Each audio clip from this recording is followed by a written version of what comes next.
evening, everybody, and welcome back to the Nexus Gaming Series. I am your caster, Bahamut. We are back, and we are in Division A. On the left-hand side, we got the members of gillyShark, and on the right is going to be the members of Team Training Wheels. Thank you all for joining me in our second best of three of the evening. I hope you're all having a great night. Let's also go ahead and jump on over to the maps, because I'm sure you're sitting there like, why are we on Chris Hollow? Bahamut, how did we get here?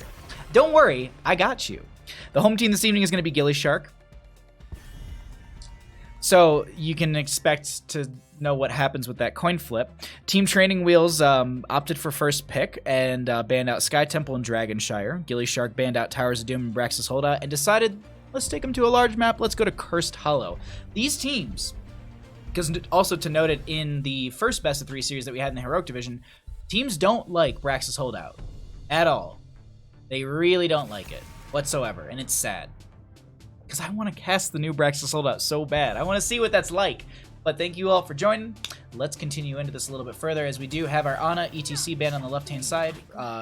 We have an Anubrek and a Greymane band out on the right. Really good dive being removed by Team Training Wheels. That Ana and ETC are just powerful heroes in their own right. And they set up a lot on Cursed Hollow. Let's see. So I have the first pick. What do we go for here on the side of gillyShark? No Samuro ban. Do they go for the early Samuro? That's going to be picked up right there, and they go for the Dahaka as well. So they're going to have almost, I would say, almost double global. Ooh. That's a snap 1-2 onto Joanna Anduin. Now, sorry. I looked over at Division A chat, and it just said easy, Gilly lost coin flip, and just someone from another team from Regen Ghost just went, what else is new? Just good. It's so good that gillyShark loses every single coin flip. Orc Boy is going to be removed. No Thrall for this game. No poke coming out from them.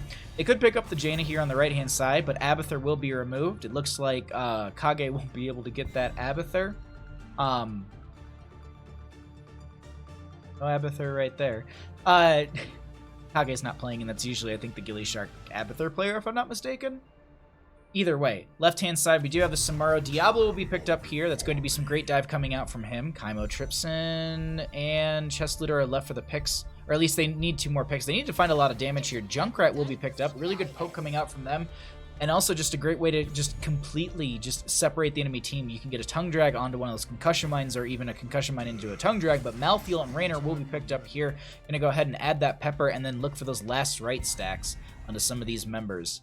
That's really, really good. And then Tyrande into the Diablo, I like that as well. Overpower Shadow Charge with the Lunar Flare follow-up. I don't know. Oh, okay. Kage is just posting some sort of broadcast in chat, and I'm like, what are you talking about? 59,542 to 52,000. I don't know what they're yeah. But either way, Bandit, go ahead and give us the breakdown and analysis for that first draft.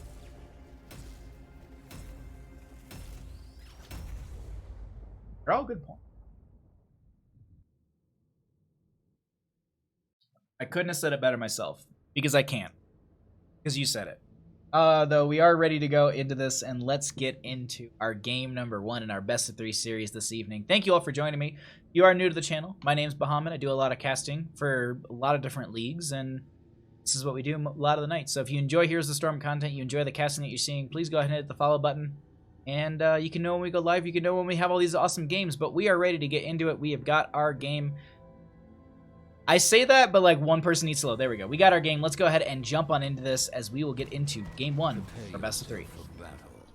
On the left-hand side, we got the members of gillyShark. We've got Veggie's going to be on the Diablo. Kaimo Tripson is going to be on the Tyrande. Stark will be on the Samuro. We have Chest Looter going to be on that Junkrat. And in the solo, it's going to be Zergy Monster on the Dahaka.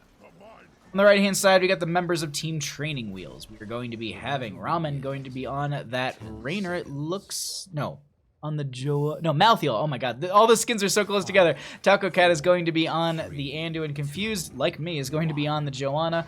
Nope, they're going to be on that Raynor. Tony's going to be the Joanna, and Ferocia is going to be on that Maiev. Let's go ahead and check out our mid lane here, as it's pretty much your standards across the board for both of these teams. Way of the Blade for the Samuro. Gonna increase that. Oh, this top lane just push right now. No Sylvanas, no Greymane for that siege, but they actually pull the enemy team all up here. The entire team comes up into this top lane. Zergy Monster just burrows into bottom. Is like, cool. It's an easy wave for me to just clear out. I don't need to worry about any enemy members stepping up. Joe, how you doing, bud? Thanks for coming by. Chaotic Order, what's up, bud? I haven't seen you in a while. It's been... How have you been? This should be fun. I agree. This should be very, very fun. Ramen is going to be in this top lane. Malthael into the Samuro, who does just swap. He's just going to be continuing to push around and just... I was just like, wait, they don't have transmission. It's not 10 yet. They're Illusion Master. They can't swap to a new clone like that. And then Tirana just send to the Sentinel. Oh, wait. So they at least know. It's actually... I'm so used to the cast that we just had. I was just like, oh, we can't look at vision. No, let's actually look at the vision right now, as they did... see that coming through right there. You jump on the other side. You can note that they don't know that they're on this, but you know, we know that there will be a Samur over there, as well as Ramen will be picking up the siege camp over here. Another Sentinel going to be coming through. You can actually get an idea of what that vision looks like for gillyShark as it comes through on the minimap. They can see that the siege giants are going to be picked up. Stark did pick up the siege giants for themselves right there. Malthael should be finishing out this camp with a little bit of help from Taco Cat. And just so everyone knows, I've been reading that backwards this entire time, because it's one of those palindromes, I think it is, right? Where it's the same backwards as it is forwards. Is a palindrome? Or they're just a really, really good caster. Alright, anyway, sorry. Bruiser Camp is going to be picked up by Stark, and they have this siege camp in top lane that's just going to be coming through. That will be picked up by Ramen. Kaimo Tripson sitting in this bush right now is going to just try and 1v1 this Malthael, and they're doing an okay job of it, but at the same time, it's going to be Malthael pushing into this lane, and that will be the tongue drag coming out from Zergy Monster. They don't have a Lunar Flare follow-up just yet, but if they did, I think that would have been a definite wait. That would have been a definite dead Malthael if they had that Lunar Flare right there. Veggies in mid lane will be trying to push this back, make sure that they don't get too much value here from this first push with the Bruiser Camp through mid, but so far it's actually going over really well for Team Training Wheels, as Veggies just will be able to fire stomp out, only sitting at 29 stacks on those souls. Junkrat did go for that Taste of Explosions at level 4, so they're going to be stacking those up, hitting the enemy heroes, but Chestleader might have found themselves in a bit of a rough spot. They're too far away from the concussion mine. They stepped lower into the lane, and that is going to be the pick onto Junkrat. First blood of the game over to the members of Team Training Wheels, as now we have our first objective popping up here in the bottom mid position, and losing a hero right before the objective like that is a hard spot to be in. They might be trying to turn this around, but they'll end up spending most of that time trying to chase Ramen around, who ends up getting the dive away, so... Oh! Just gonna get bumped through the gate right there, as there's a Lunar Flare and Shadow Charge weird interaction, but they get the easy channel onto this. Meanwhile, they try and siege in through mid lane. They've got the Dahaka in top doing great work for them as well, trying to open this up, and they say, you know what, we lost the member, it's not gonna be happening. That Lunar Flare Pepe Hands... Pepe Hands needs to be a better TV emote in this channel. But there's like Pog Slide's so good. I actually can't remember what the other emotes that I have in this channel from Better TV. You only get 5, I think. But Pepe Hands needs to be one in this channel. 7 to 7 in our levels, and we are going to be continuing to just work our way through this. Top lane is actually going to be sieged in by a couple of the members of gillyShark, as Ramen does get the Hearth right there. So they say, let's trade out. Let's go ahead and grab our mid lane for the members of Team Training Wheels and just get that value for themselves. So it's going to be passive experience gain, as well as the catapults coming into these lanes. And the siege damage from the members of Team Training Wheels working out a little bit faster right now. They also don't have to deal with a Malthael, but this Samuro is just currently... It's doing its best to siege through this. They're actually going to back off before they even finish this out. So they don't end up getting the trade overall. Look at this rotation once again. I think they're going to be trying to come down for Chest Looter. And we can see the vision right now for Chest Looter. Just jumping back and forth right there. They're not going to fall for that trap twice. Yeah, they go for the burn onto this. I think they're giving over another objective. Sentinel coming through. Just barely missing Taco Cat. And yeah, I don't think they have anything to poke at this. So that's another objective given over to Team Training Wheels. Interesting. Interesting plays coming out from gillyShark here. It's still 8 to 8 in levels. Let's actually cycle through some of those numbers really quick. Oh, Stream Deck, please. There we go. I pushed the button too many times and it was just like, I don't know what you want me to do. Because essentially all of these are key combinations that I programmed into my Stream Deck that it will do it within a rotation of a specific timing, so that way I don't need to worry about actually hitting buttons, and I can push one and it will rotate through all the key information. God, I love stream decks. 9 to 8 in levels. We are going to be having this boss play right now coming out from the members of gillyShark, and they do see the Sentinel coming out on the opposing side, so they know Malthael going to get hit by that right there as we actually jump back over to the side of gillyShark. They do see that Malthael's over by boss, and they know that the enemy team isn't going to be on boss, but this is going to be... Can they make it to this top lane in time is the thing that I'm worried about. Can they make it to this point in time to deny the objective? 8 seconds? They'll be able to make this rotation. We do have Samuro down in the bottom lane pushing this out further. Or no, there's just clones going down there. Okay. But 10 to 10 very, very soon. Shadow Charge onto the Joanna who steps forward. Ramen going to go for the channel onto this. That's going to be Stark diving into the back line onto the Samuro. They're going to be finding some decent damage from Ramen as well, but they need to get back over towards this front line as Stark is taking way too much on this main version, so they actually send that one away. Dahaka, the first one to go down during this engagement. Veggie's a little bit low, gets a Shadow Charge onto one, trying to back off right there. That will be the trap coming out from the Junkrat. Look at the Shadow Stalk. Look at Stark in the back line, going to be able to steal this away. Going to send the clones forward as well, so at least get the dismount and slow them down. They steal that away while they still lose a couple members. They are going to be able to swap off because they do have that 10 and Illusion Master. And look at this. They're out of there. They stole it away. Little Samuro things. Just little Samuro things. Meanwhile, boss and bottom lane will get some decent value. It is going to be going down right now. Stark going to be autoing into that wall right there and bring up some of the clones as well. And they should be able to take down this fort in bottom lane. Potentially? See, they know on the side of gillyShark. I think they had that Sentinel go through, so they do know that there's quite a few on that boss, so they don't have to worry about bottom lane being invaded. Meanwhile, we do have the Bruiser camp on the left-hand side going out. Another Sentinel coming out from Kymo Tripson. Going to be just trying to guess where they are. And once again, we can show that vision. They know that they're on this camp. See the vision on the opposing side as they are going to be seeing Stark still sieging in bottom lane. And they can see Kymo Tripson's just standing right next to the objective. They know the enemy team's right there. They can see Dahaka's in top lane pushing back this boss. Dahaka should also have Brush Stock up and available if they want to go for a flank play with that. Lunar Flare into the bush right there. Let's actually pull away the talents really quickly. Let's see what they do with this. Dahaka can Brush Stock at any point. This is Curse Point, or I guess Curse Advantage for the members of Team Training Wheels. Anduin getting some great healing out for the friendly team with that Divine Star. Stark going to be back into this as well.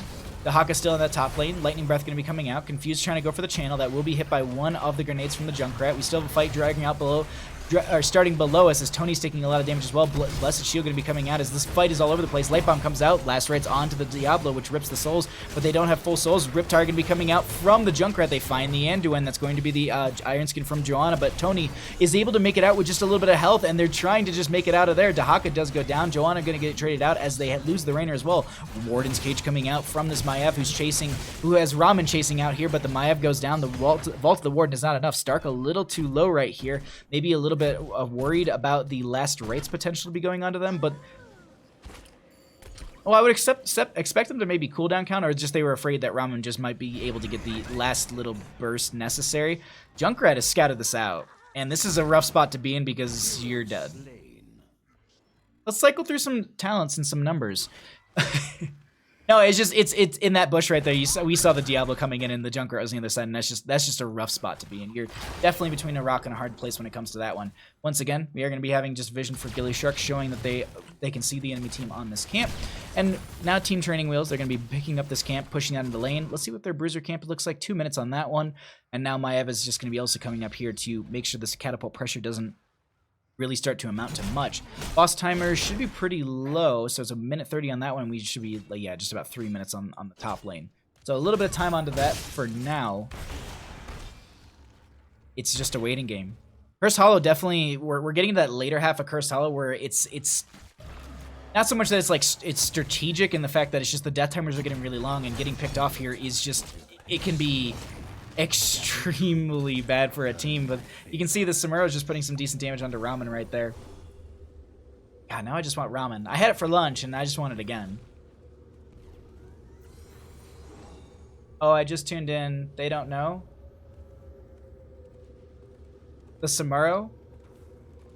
I don't know. It wasn't, yeah, there was no priority during draft at all about it. Stark will go ahead and get vision down here, send one of the clones over to the objective. This might be just trying to throwing them off, saying like, all right, well, the Samuro's not here. We know that they're going to be over there, so this might be a 4v5 if they go in on us. But realistically, that's going to be one of the clones sent in right there. 14 to 13 levels, 5 to 6 in kills. Zergy Monster stepping forward as well. That's going to be Taco Cat with the channel. They have to, I guess they give this over. First in favor for the members of Team Training was a little surprised by that choice from gillyShark. Samuro going to do Samuro things through bottom lane. They send one of the clones to top, it looks like, and now they siege in through mid. Team Training Wheels applying the pressure, putting it on. Huge concussion mine from Junkrat. The towers don't, they are muted right now, I guess you could say is the best way to put it. So they're not going to be able to get that damage out, but that's the isolation onto Joanna. The huge Riptire, but it doesn't get any kills. If that was the level 20 Riptire, you would have seen a second one coming out instantaneously, because the level 20 upgrade gives you the cooldown reduction based on hitting heroes, and you would have been able to send out a second one immediately, but they're trying to turn this around. Warden's Cage coming out from the Mayav. They're going to lock in a couple. That's going to be the Anduin going down. Furiosa is trying to get a lot of good damage in there. The last rights picks off the Dahaka, and Diablo ends up going down right there as well. A 2-for-1 trade, but Diablo does have the buyback in. Stark trying to make their way out of this. They do have that wind walk, and they're able to get out of there. But I would say this, like, they kind of denied a lot of that curse right there. They got the front gate on the side of Team Training Wheels, but not much more than that. Meanwhile, Siege Giants were sieging in through top lane with a catapult and getting some great value for the friendly team. Lone's going to be coming up here to push out further. Maybe even going to send one here to scout this out. Yeah, the Samuro. It's crazy to me. It's really, really crazy. Also, Jinxie Cat, I hope you're having a great night. Welcome back to the United States. I know it's been a while, but welcome back. I'm ready to throw firebolts at everyone on Saturday.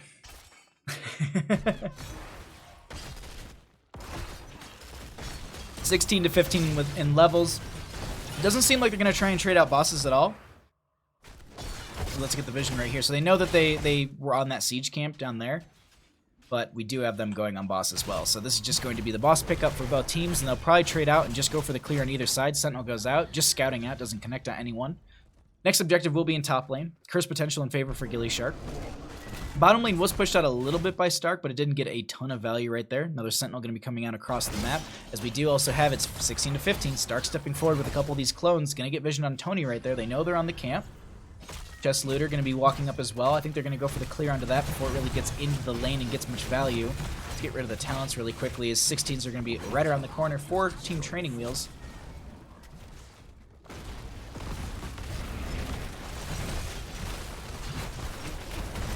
But while they have this advantage, I mean, this makes sense for gillyShark. They're just like, we don't really care about our top lane. We're going to potentially get cursed next, so let's use our Lightning Breath and step further forward. Ramen taking a lot of damage right there. They dive in. They're going to try and maybe get the setup for the last rights. Light Bomb comes out from the Anduin as well. That's a lot of damage onto Veggies, who gets their soul ripped. But once again, they already had their souls ripped earlier, so they're only sitting at 30 right now, and that's Diablo dead. Meanwhile, in top lane, Stark gonna have a couple clones clearing this out. Boss in top lane, or in bottom lane on the opposing side, will get this down to just right around 3,000 health. They could throw a couple members over there to get that confirmed, or they could wait for this curse. Another Sentinel gonna be coming out here. I'm ready to kill you. Yeah. I still think that the image that oh my god. Why am I Kaleo made? I kept wanting to say Kaimo Tripson. I'm like, that's not right. The image that Kaleo made and posted in my Discord about Jinxie Cat's D&D campaign is just spot on. It's so good. I love it. But 18 to our 17s and our level 6 to 9. Nice in kills. And we have our next objective popping up. But Diablo is back up and available. Not full souls. Are they going to go for this? Sentinel once again coming out. Connects onto one. They're trying to, yeah, you can see they're doing a great job of just body blocking the damage coming in, and they're not able to get that in time. So it's going to be 2 to 1 when it comes to the objectives. We can maybe count where the next one will be. I think it's actually in bottom lane, if I'm not mistaken. It's like bottom right? Nope, bottom left. Or bottom center, excuse me. I'm going to send one of the clones back, and maybe just be able to swap onto that if they take a little bit too much damage in this engagement here. Yeah, they swap back to the core right now. They leave the other ones there. It's always fascinating to see like Samuro play, just like how they do like these little set strategies and trying to pull the enemy team into specific places. These Sentinels just constantly coming out from Kaimo Tripson, just Gatling gun these. Isn't there? Yeah, cooldown, first hero hit. Yeah. Let's jump onto the vision once again for gillyShark, as they are going to be having that Samuro clone. Just it's between the Samuro clones and these constant These constant sentinels coming out from Camo Trips, and it's just so annoying to kind of hide and set up on the side of team training those. But the thing is, they're doing a great job. They're doing a really, really good job. Join us Saturday and see? Absolutely, yeah. If you haven't followed Jinxie Cat's stream, you should do so. Because it's a good time, and it's a lot of great D&D. With Cat Peach, Tetcher, Mike, Weenus, Cat Peach, and I. Weenus is a riot during that as well. He's just such a character. But we have a fight breaking out right now. Zergy Monster going to be taking a decent amount of damage as Ramen is trying to dive in this backline, but that might have been punished right there. They have the isolation. The tongue drag doesn't connect either. That's going to be the shadow charge onto this Maiev, who's getting in the backline. Nice light bomb onto a few players. Now they're getting a huge value with that. Veggie's going to get their soul ripped as well. Dahaka does go down. And now Stark going to be making their way out. That's going to be a 2 trade as they get a double kill on a couple of the players with that Riptire, and that's going to be the Samuro clones coming in. Do they have another stall for this? Tony doing a great job. I cannot believe that Taco Cat's constantly being stalled out for this. There's no way they can do it for 40 seconds. He steps further forward. Yeah, it's a little bit of an AoE. Taco Cat's still going for the channel on this. Let's actually get the vision expanded a little bit here. Samuro with one of them. Oh my god, they're just constantly... Here's the thing. Meanwhile, in top lane, there's Siege Giants pushing into that keep. And they actually got a keep during all this. So denying them to back out right there, that's huge. But Stark will be going down in that trade. Maybe stepping a little too far forward right there. But either way, do they get one more? Do they get one more? No, it won't be enough. Taco Cat gets it, so they even it out. But here's the thing. They got to keep during all that. That's a lot of value. And then bottom lane is going to be having this catch-up right here. But Anduin should be able to get the clear onto that before it gets much value. Just about everyone back up and available. Another Sentinel coming across the map. And it looks like we have Ramen on this game over here. What are the stacks for Ramen on the last rights? 4 stacks. They have 20 seconds off of the... It's a 45-second cooldown on last rights right now. That's crazy. I've never seen a team actually finish this out. I wonder if they actually took the upgrade. No, they're gonna take No One Can Stop Death. Do we have anything special for these 20 talent tiers? We do have Blink for the Diablo, the Hellgate right there, so it's a little bit of a setup. Raynor holding. Oh, hold on. Radiating Faith. Sun duration is increased to 2 seconds, and it hits 2 more. And I think there's a little bit more with that. Light Bomb goes out. That's going to be the Riptire coming out from Chest Looter as well. They need to explode that. It doesn't get much value. That will be the Hellgate from the Diablo right there. Veggie's in a bit of a rough spot, only sitting at 81 souls. As they force them back, Stark with the cheeky channel right behind them once again. It's the exact same play from the last time. They literally got the exact same play, and now Stark is going to be able to go into bottom lane, and you're going to see them just dive onto this keep down here. Yeah. Meanwhile, I think they're just going to push out their lanes, and there's really not much they can do about this. They do see that there is the Samuro clone over here, or, well, they might think it's just a Samuro clone.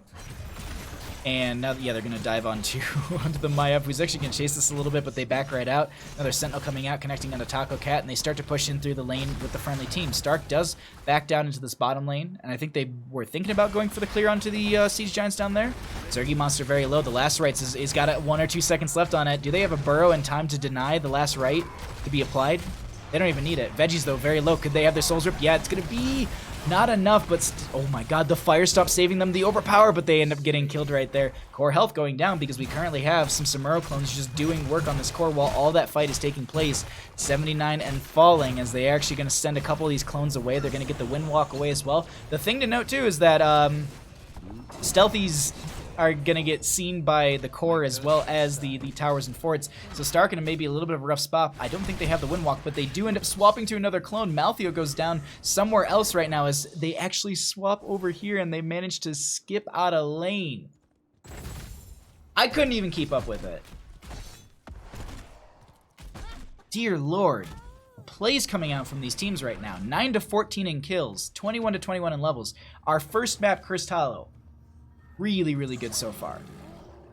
Camo Tristan going to tag that boss right there. They step forward. Are they going to go for it themselves? 12 seconds on the Diablo. Slowly rotating members in here. This is the vision for gillyShark right now, so they do see what the enemy team is doing.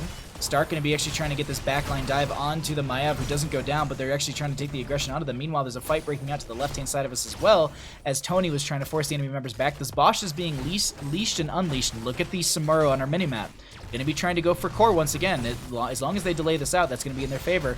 Chest Looter does, or excuse me, Veggie doesn't have full souls, but they're now back. They're going to try and step up into this. That's going to be the Riptire to blow a couple members off the point. They get the kill onto Raynor and Amalthea almost simultaneously. Raynor, or excuse me, Maev goes down as well. Tony with the knock over the wall. Some, like 2 health right there, but meanwhile, on the core, we have Samuro just pushing in and trying to take the game.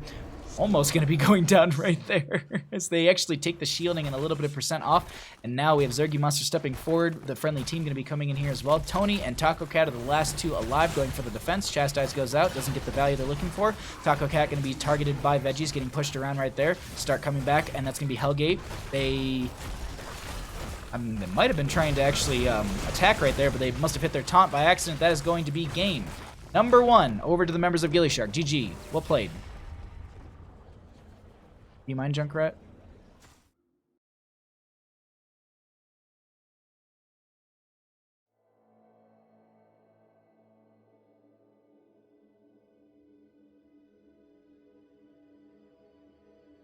Oh, that was a very good game.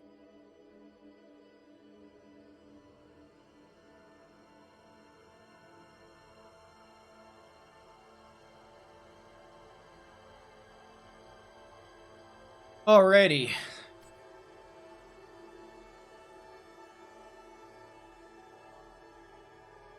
GG's indeed. Alright.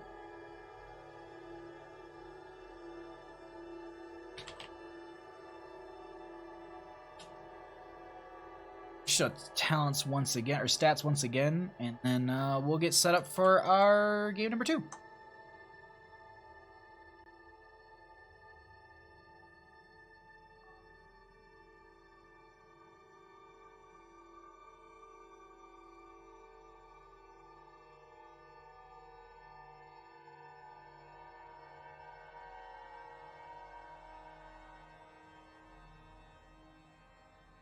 Alrighty, everybody. We are back, and we know what our next map is going to be, so I'm going to get that lobby set up. Excuse me. Thank you all for joining me this evening. Thank you for checking out the games. I hope you're having a blast. I hope you're enjoying them. I hope you are enjoying the content you see. If you do enjoy the content you see and you haven't followed already, please go ahead and do so. Now is a great time to follow because we are currently getting set up for our next game, so yeah, do it. I dare you. No, it's if you enjoy the casting I do and you enjoy what you see on stream, please follow, because I do a lot of casting for the Nexus gaming series for oopsie, wrong thing. For apparently Taco Cat doesn't want to be here. For different leagues like Heroes Lounge, I've worked with Heroes Hype, I've worked with Tespa, I've been all over the place when it comes to Heroes of the Storm casting, so if you enjoy the content you see, you enjoy the casting that I do, please drop a follow. It means a ton to me, as well as you can see when a lot of these good games are happening.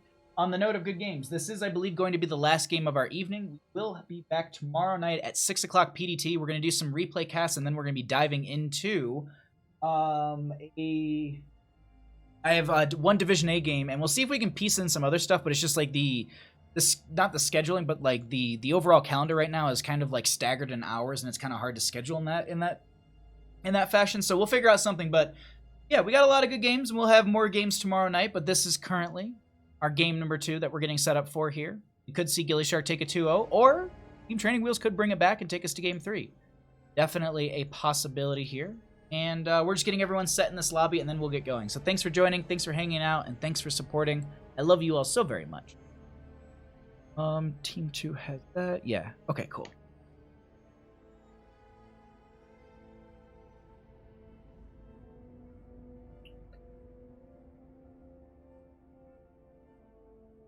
Our last player inside of Team 2. I'm trying to remember it off the top of my head. Oh, it was the Maya from the last game. Boop, boop, boop, badoo.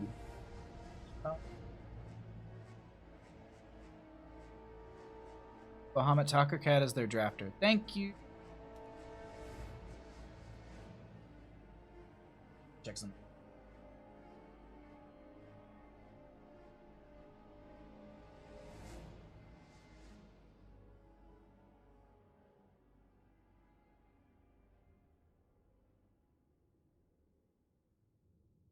I'll check it out later. Anyways, You can't ban Stark, but you can ban Samara.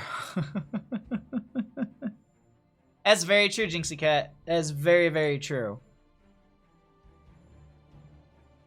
Spooky word. Teams are. Taco Cat and Stark have hats. Team 2 has the first draft. We are ready to go. I'm going to give him a Twitch link, and we are going to go. Give him a Spooky Worm as well. Alrighty, everybody, let's get rolling into our game number 2. We are going to be heading into a great map, a wonderful map, the best map. I can push buttons, come on.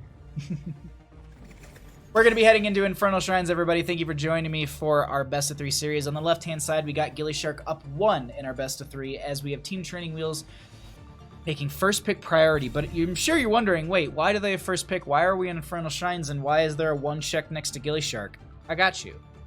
The home team this evening is going to be gillyShark. They lost the coin flip. What do you expect?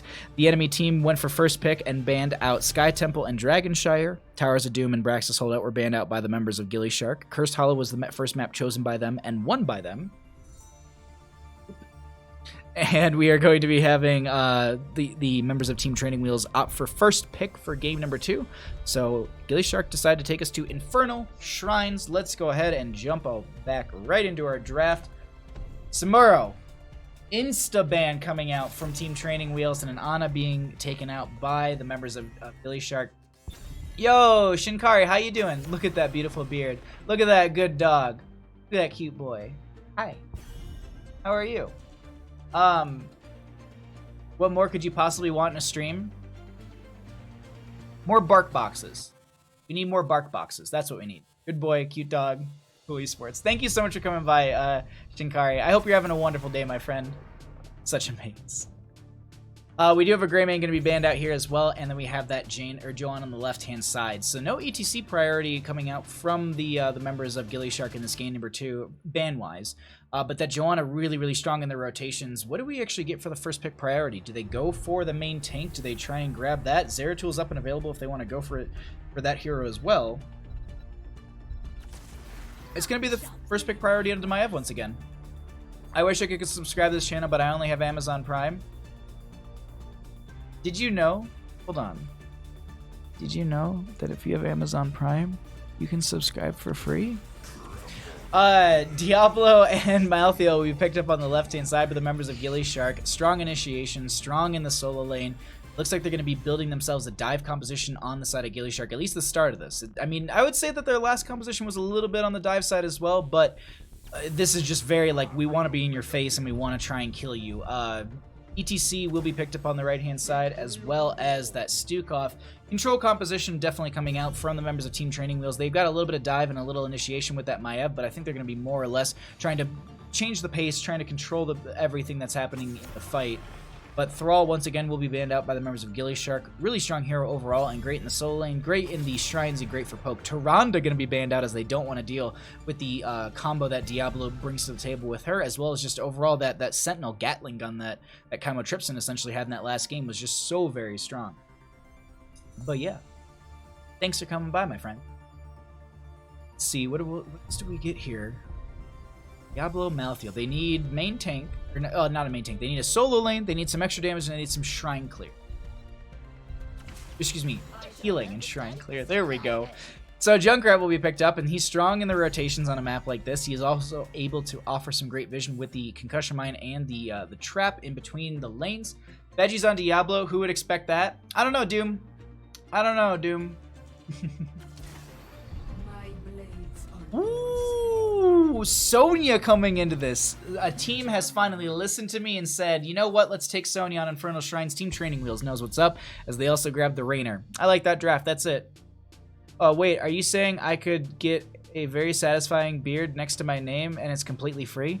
Did you know that if you use your Amazon Prime Twitch subscription on my channel, you can get yourself a fancy little gilded beard, you can get yourself some Asmodan Pog, some finger guns, and there's more.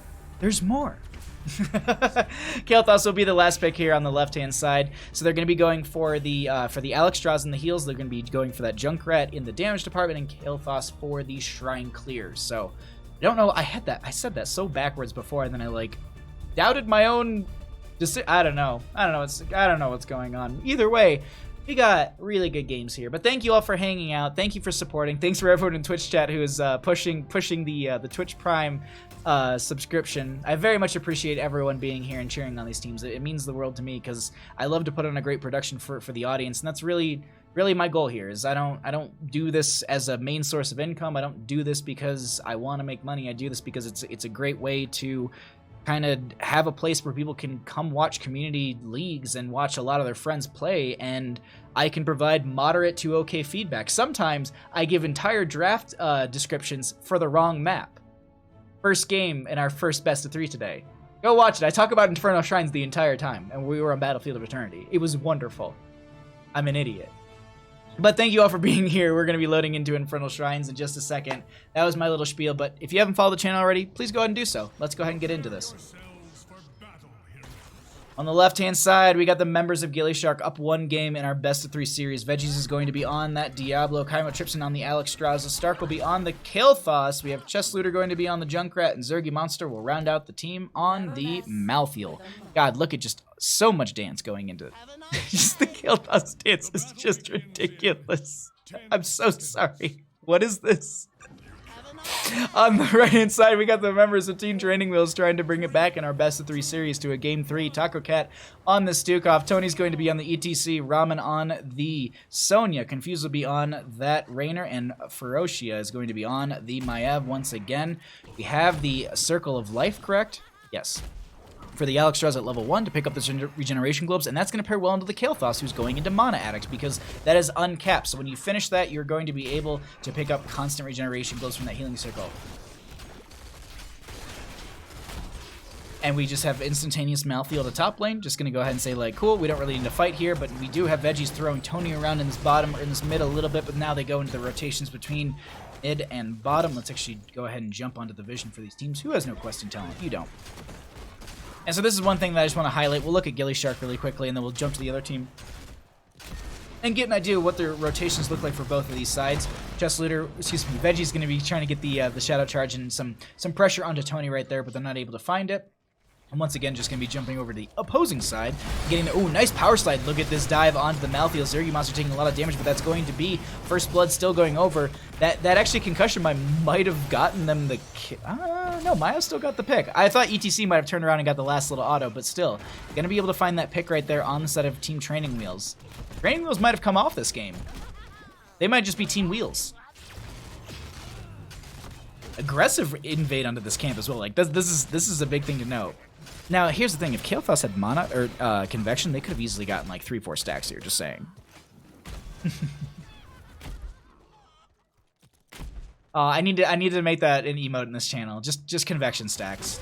That just needs to be an emote. We are going to be seeing the Malthael in the top lane. Veggie's going to be up here as well, just going to be trying to pick up a few extra souls really quickly in this rotation. And then they'll be diving back down into that mid lane. Kael'thas and Alex Strauza are going to be able to get the clear right here. We do have about a minute till our first objective pops up. It will be a Mortar Punisher in the mid lane. Also going to be having this camp picked up in bottom, as it looks like Chess Looter might have scouted that out. Yeah, they knew, because there was the concussion mine that just blew them off right there. But they don't step further forward onto it. They don't even have their 4 talents here on the side of gillyShark. Rotations and speed and experience coming in for the members of Team Training Wheels is extremely quick in this game, as they also had that first kill. Let's actually look at where some of those numbers are coming in from, as I always rotate to the wrong screen in that right. But hero kill, you know, not yielding a ton. Mercenaries getting a decent amount. Minions are going to be a little bit in the difference. So realistically, it's just that rough like 1,000 experience coming out between the heroes and mercenaries is really the only thing that you're seeing in the major difference that's pulling them ahead.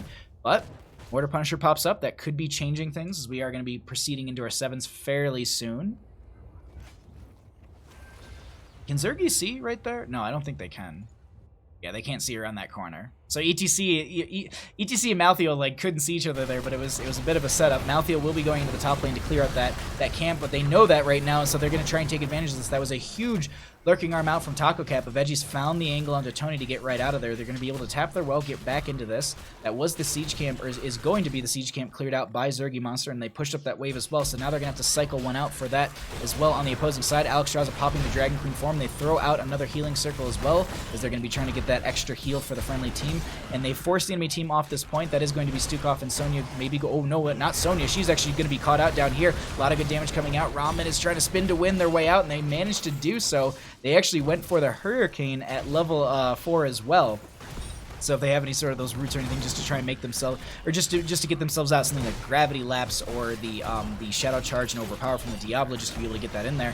Gravity Lapse, speaking of, coming out from Stark right there onto one or two of the members as they're actually forcing onto the Stark, taking a lot of damage. That was the Concussion Mine pushing Tony over the wall. Ramen just spinning and chasing after this, but they've gone a little too far. They managed to rotate right out of there. No last rates just yet for that Malthael, and they're going to work their way through the Shrine. It's pretty even when it comes to Skeletal Defenders. Kael'thas going to be trying to throw in a few of these Flame Strikes here and there, but this is going to be the fight breaking out once again. Huge Gravity Lapse coming out. Look at that Chain Bomb value going off. Sonya and Maiev going to be going down right there. That's going to be the Concussion Mine, and Diablo gets the Shadow Charge in. ETC did a weird sort of like, he did a gigantic jump and then just was like, no, I'm going to take a dirt nap for a bit. Gingerbread Man, thank you for coming by. Cheers to you as well, my friend. I hope you're having a wonderful beverage. Oh, that's like, just a great gin and tonic is what I can think about right now. 7 to 6 in our levels. I went to my neighbor's 25th anniversary party last night, and someone made they said it was like a mojito, but it was basically like Kool-Aid with alcohol in a sense, because I was like, one, I have a sugar high, and two, this is like, I could drink cups and cups of this, and then I know I'll feel horrible tomorrow. They made jungle juice, but it was like, it wasn't like I'm going to die tomorrow morning because I drank 1 cup of jungle juice, that kind. It was just like a bunch of Kool-Aid in a sense with rum in it. Either way, it's pretty good. That was my little ramble. I'm sorry, that felt like telling everyone on stream about that one. But they do have 8 to 7 in our levels. Let's cycle through some of the other numbers really quickly as we approach our 10s. We do have those 12 stacks for the Kael'thas right there on the Mana Addict, as well as we do have Diablo fully stacked out on the Souls. Checking in top lane really quickly between Zergy Monster and Ramen, doing a great job of going back and forth up here, and they're actually just going to have to back off. No one going to be dominating that too much in the top lane. They're actually going to have some double soak coming out from Malthael right there as they move into mid lane. They do have that On a Pale Horse, as noted, at level 1, so they're going to be able to easily make that rotation as they have, it's 150 movement speed. You can actually see right here. So ETC mounted is 130, Malthael mounted up 150 right there. So that On a Pale Horse really bringing in some value for the Malthael to be able to rotate through the lanes a little bit faster. Yo, Gingerbread Man, thank you so much for the subscription. I'll resend your alert when we get out of this game. Thank you for using your Twitch Prime here. Enjoy your Gilded Beard, your Asthma Pogs, and your Finger Guns. Pew pew. 10 talent here for the members of gillyShark. They go for the Life Binder, actually. Shadow Charge in. They're looking for this ETC who tries to get out. There's no 10s for them yet. Apocalypse out from Veggies as well. They don't find the ETC with that, but Confuse is taking quite a bit of damage as the Phoenix is out as well. They open up this lane a little bit. The next is going to be a Frozen Punisher in this bottom lane. Power Slide forward from Tony, and I was like, do they have a Mosh Pit? But then I realized, no, they don't have 10 yet either, so not gonna have. I'm trying to find someone without a questing talent. There we go. Yo, Sinkari, thank you so much for using your Twitch Prime subscription here. Thank you so much, my friend. Enjoy your Gilded Beard, your Asthma Pog, and your Finger Guns. Pew pew. Welcome to the Bahamut's. Sorry, that gets me a little bit. They're rounding the corner for their 10s in just a second here on the side of Team Training Wheels. They are going to be able to pick up this Bruiser camp as well and have some extra pressure in this top lane in their favor, and they're going to be doing the same thing on the side of gillyShark. Once again, let's jump through the vision right now for the members of the red team and just get an idea of how they're going to be playing this. They're down. Oh, sorry, we don't need to talk about vision. We need to talk about this Sonya. Ramen, let's talk about the fact that you know how to pick good talents. Come back here. I'm trying to talk to you about your good talent choices, mister. Or misses. Leap goes in. They actually get the stun. That's going to be Junkrat going down. This is why you take Leap, chat. This is why you take Leap. Because when you hear the, oh, out of the darkness, that's just terrifying. That's things made of nightmares. 70-second cooldown, if I'm not mistaken. And you can smush their faces for a 1.5-second stun. 1.25 second stun. I love Leap. I think it's such a fun talent. Whenever I play Sonya, I try and take it as much as possible because it's just a fun initiator and a great way to just body the backline. 11 to 11 in levels, actually going to be 12 to 11 in levels as Kael'thas and friends are going to be rotating down here. We do have Chest Looter back up from death. 18 stacks on the Alexstrasza, 18 stacks on that Kael'thas as well. Phoenix does come into this. This is going to be, I think, full souls on the Diablo as well. They're going to be forcing the back. Sorry, I keep bringing this back and forth. ETC does have the Brock Rock finished, and we have 5 stacks of Bonds of Justice on the Maiev and 14 stacks on the 14 stacks on the Fetid Touches. We have a huge Umbra bind onto a few of the members. That Concussion Mine end up sending quite a few away. That's going to be the Riptire coming out from the Junkrat. Jumps over the wall looking for the Maiev, and that will be the blow up onto a couple, actually getting max value with that right there. And now they're going to be stepping further forward onto this, but this is mostly in favor for the members of Team Training Wheels so far. Leap in to the backline from Sonya. Ramen trying to get some value onto the Stark. It's not working out for them. Umbra bind coming onto Zergy Monster, who just backs right into it. Lurking Arm can be coming out from that Stukov as well. Veggie's just trying to live within all this damage, and they're doing a great job of that, but the enemy team starts to focus onto them. 25 to 34 when it comes to Skeletal Defenders. Lifebinder does come out from Camo Trips and onto Stark right there, and they're forcing Ramen around a little bit, but that is going to be third Punisher of the game, Frozen Punisher, going to be moving in bottom lane in favor for the members of Team Training Wheels, as ETC was going for the mount up right there, and they just got they knocked him out of it. So it's just that nuisance right there is just so annoying. It's like, all right, I'm gonna mount and come to you. God dang it. They do sidestep the wall, or burn down the wall and sidestep it and try and step a little further forward, but they want to make sure that this gate is gone so they're not going to be held up when they're trying to retreat back further. But that's a nice power slide. A lot of aggression onto Veggies here, but they've got full souls. They're going to be pretty hard to kill. Do we get a solo dance from ETC? No. No private dances onto any of the members of gillyShark from Tony right there. And that's just a solo mosh. That's what we're calling it. Private dances. Well, we've had some changes in talent, some changes in numbers. Let's actually cycle through those really quickly as Stream Deck. You are just being a butt tonight. There we go.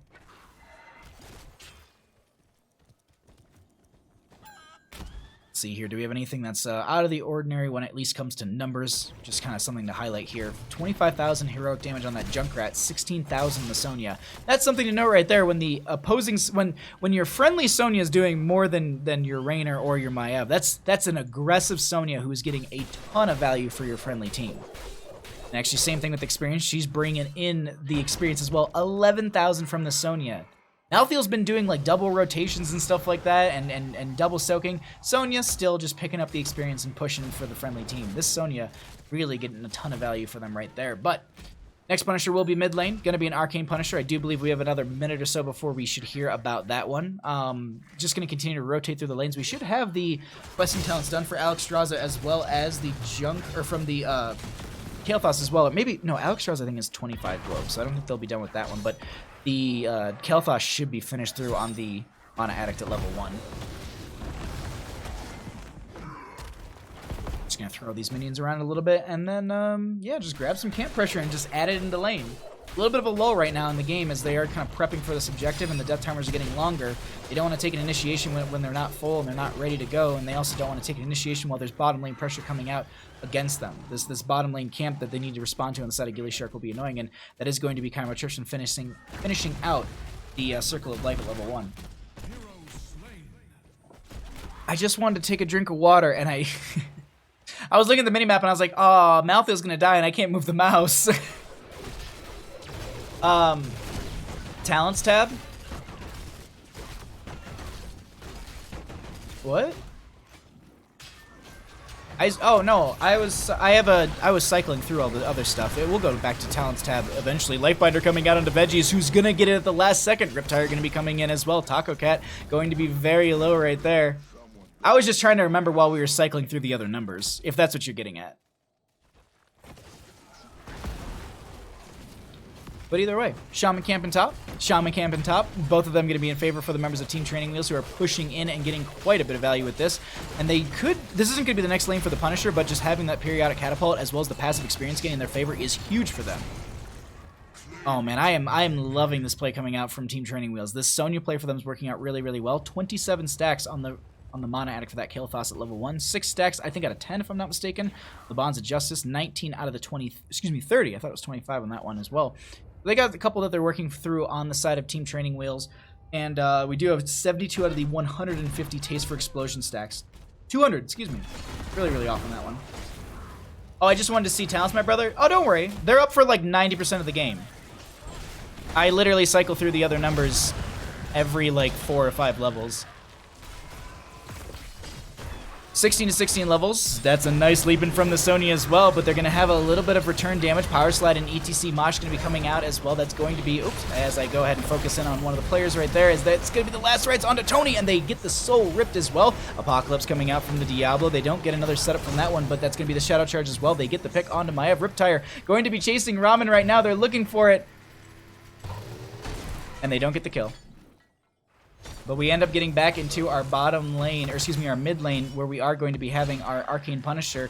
And while that's going to be happening, they say, let's push up the lane. Let's go ahead and check this out. Or at least push this out further, sorry. Easy Arcane Punisher in their favor, and just pushing this out a little bit further and setting it up for the friendly team.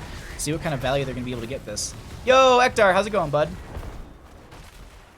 Let's go, team training wheels with the best team icon. Isn't it the Uther riding the or is it, no, isn't it like Tyrael riding the little tricycle or something like that? Jump coming out from the Punisher right now. This is members of gillyShark stepping further forward into the lane. That's going to also be the keep going down. Like, it's not down immediately, but this is, I would say that they're definitely going for it. Leaping from the Sonya, that's going to be some heals coming out as well. The Punisher's still focusing onto that keep. They back off for a second. Umbra Bind going to be pulling in veggies for a quick second, but they're going to make their way right out. Punisher going to jump around a little bit. That's also going to be the massive shove from the Stukov, and they end up getting the keep right there. Can they take anything further? If they manage to get another pick, they might be able to set up for the core. 40-some seconds on that leap, 7 seconds on another massive shove, and now they set up, and they're going to be coming into the core right now. Can they make this defense? Everyone's up and available. No heroics up on the right-hand side. Huge jump from the Punisher onto Ramen, who has to jump back in the core. Huge massive shove going to be coming out. Taco Cat will get targeted by that, but no follow-up damage. ETC does go down. They're playing around this top keep area. Veggie's in a bit of a rough spot. Lifebinder comes out just in time, as that's going to also be the Riptire out here as well. They're not going to be able to get either of the member that were too low that would have confirmed the kill, but meanwhile, there's still catapults and pressure coming into this core. They only lost their ETC. Phoenix out as well. That's going to be Junkrat being thrown around. Warden's Cage coming out from the Maev. They're going to be able to go ahead and push them around here, and that's going to be the Vault of the Warden, but the core is going to go down, and that is going to be game number 2 over to the members of gillyShark. GG. Well played.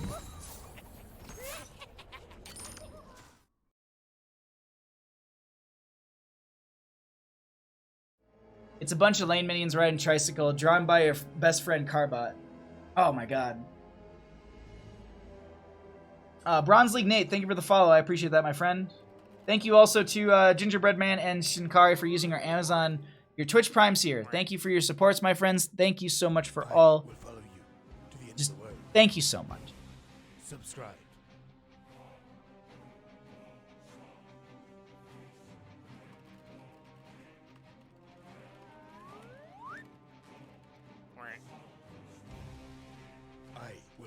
Okay, we're just getting set up for an interview really quickly.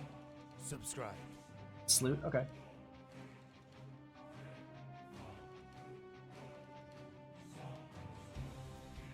Alrighty, so we are going to be joined at this time by Offlane. How are you also Offlane. How are you doing? Congratulations on your 2-0 victory.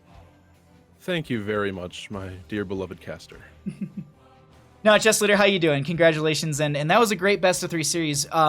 Let's jump back into Cursed Hollow right there, because it was a bit of a back and forth. It almost seemed like they had your number a couple of those times with those light bomb fights. What was it that you guys used or kind of decided or changed to kind of respond to some of those fights? Because it seemed like they were starting to whittle you down and really start to win that game over in the mid to late game. I'm so glad you asked. There's been a magical power that has flown through our team within the last few days, and it has been inspiring to us. It has changed the way that we play in a radical way, and I do believe it could help you as well. Now, what I suggest is you join the little organization that I'm putting together. It's called the Cult of the Bush Trap. Now, you see, the Junkrat pick in that game was very, very important. Without a Junkrat, it's impossible to place the traps that he is able to lay down in the bushes. Mm-hmm. Using the power of the bush trap, we were able to take fights and have better vision around the map. And the power that was able to give us allowed us to turn the fights that were in question, and we were able to win off of that. It was I mean, that's actually a really good point to make as well, because I was also noting, because we saw it getting banned out in game number 2, the Tyrande being banned out, those Sentinels coming up from Chymotrypsin were almost like just a constant rate once we got into the later half of the game. It was just constantly providing vision for the team, as well as you had some Murrow clones all over the place. You had the traps, as you noted, as well. So it was just a really great way to scout out on Curse Hollow in game number 1, and it was a lot of great plays that you guys made. Was it a little bit... Imagine the power to divide yourself into 3 people. That is the power that the bush trap can provide. Imagine perfect vision going across the map at all points of the game. That is the power of the bush trap. Now, speaking of actual bush traps, early game, I wanted to note this. Did you expect to get ganked in bottom lane like that? Yes, it was all as the bush trap foretold. Oh, okay. All right. So it was a calculated feed. What you're saying? It was a necessary sacrifice. Okay. Now, to make a biblical reference, when the foretold savior of Christianity hung from a cross for 3 days, was that not foretold as well? Moving on to game number 2, Infernal Shrines. They definitely banned out a few more of the heroes that you guys were that you've played in the past and you've had a lot of prowess with. Was it kind of the same mentality going into this game, where you're just using the Junkrat to kind of move them around, the Diablo to initiate, as well as the Malthael to kind of follow up and also do that double soak so you could prioritize the lanes? Can you talk about a little bit of how you initiated and used the draft that you had for game 2? Oh, the draft was perfect. It included the ability to incorporate bush traps into our strategy. There was nothing wrong with the draft at all. We were able to pick fights, and just by possessing the bush traps, my character was able to launch just large explosives into the enemy team that their healing numbers just could not put up with. And in addition to the damage that those explosives did, they displaced the enemy team, which allowed my allies and the allies of the bush trap to escape. It's perfect. It worked pretty good throughout that game. The one question I also have following that up, did you expect the leap from Sonya? Expected or otherwise, it does not matter. When That's fair. There's a bush trap for her to leap over, sure, the trap may be consumed in the process. But the vision that we have of the majestic form of a Sonya gracefully diving through the air towards our team is a more full picture than if she were to do it from the brush. And that, in and of itself, is important. I mean, I think that's the clearest way to put it. But thank you so much for the interview. Thank you so much for the games. Before I let you go, any shots that you'd like to give, the floor is all yours, my friend. First and foremost, I would like to give a shout out to Gillyweed, who is in fact the person who allowed us to discover the bush trap. And without her, this would not have been possible. Beyond that, I would like to give a shout out next to you, because you were able to share the message of the bush trap with a wider audience, and for that we are most grateful. Furthermore, I would like to shout out the rest of the team, whose support and dedication to the bush trap allowed us to attain victory in these delightful matches this evening. Well, thank you so much for the games. Thank you so much for the interview, my friend. I'm glad that I got to learn about the prowess and the power of the bush trap. I'll have to apply this into my own games, but thank you so much for the interview. Thank you once again, and congratulations on your 2-0 victory. I can't wait till I catch you all further down in the Nexus Gaming